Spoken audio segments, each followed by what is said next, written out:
गोंदियाच्या अर्जुनी मोरगाव तालुक्यामधल्या सुरबन बोंडगाव तसंच आजूबाजूच्या परिसरामधल्या शेतकऱ्यांच्या मक्याच्या पिकाचं अतोनात नुकसान झालंय। तणनाशकाच्या वापरामुळे पिकांचं नुकसान झाल्याचा आरोप शेतकऱ्यांनी केलाय। या नुकसानीच्या संदर्भात अन्नदाता धान उत्पादक शेतकरी संघटनेच्या तर्फे शेतकऱ्यांसह तक्रार दाखल करण्यात आली आहे। या तक्रारीची दखल घेत उपविभागीय कृषी अधिकारी, तालुका कृषी अधिकारी तसंच सिजेंटा कंपनीकडून शेतकऱ्यांच्या बांधावरती जाऊन प्रत्यक्ष पाहणी करण्यात आली आणि पंचनामे करण्यात आले। एकूण 21 शेतकऱ्यांच्या शेतामध्ये मका पिकाचं नुकसान झाल्याचं निदर्शनास आलंय। दरम्यान तातडीने भरपाई देण्याची मागणी या शेतकऱ्यांनी केली आहे।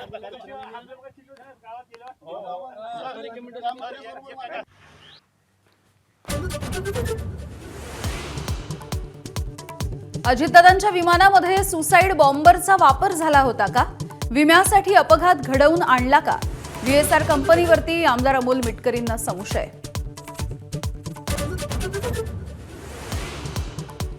अजित पवारांच्या विमान अपघाताच्या वेळी कायम सोबत असणारा पीए गेला कुठे? बजरंग सोनावणे यांचा सवाल। लोकसभेत प्रश्न उपस्थित करणार असल्याची माहिती।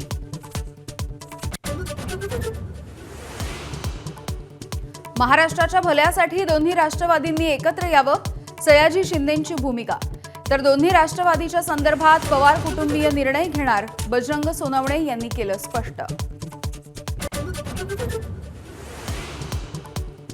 तेलंगणामध्ये महात्मा फुलेंच्या पुतळ्याची विटंबना, दोषींवरती कारवाई करण्यासाठी मंत्री छगन भुजबळ यांचं केंद्रीय गृहमंत्री अमित शहांना पत्र।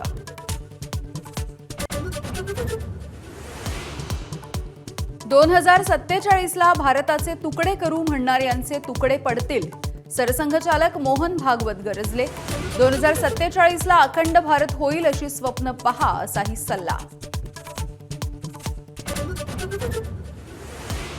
चंद्रपूर महानगरपालिकेमध्ये ठाकरेंच्या शिवसेनेला भाजपकडून 1.25 वर्ष महापौरपद आणि 2 वर्ष स्थायी समिती अध्यक्षपद देण्याची ऑफर, सूत्रांची एबीपी माझाला माहिती।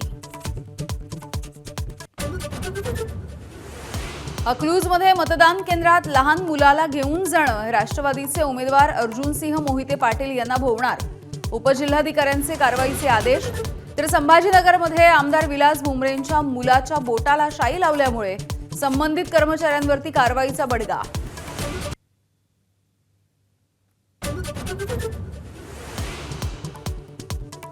उद्या 12 जिल्हा परिषदा आणि 125 पंचायत समित्यांसाठी मतमोजणी, प्रशासनाकडून मतमोजणीची तयारी पूर्ण। एबीपी माझावरती पहा अचूक आणि वेगवान निकाल।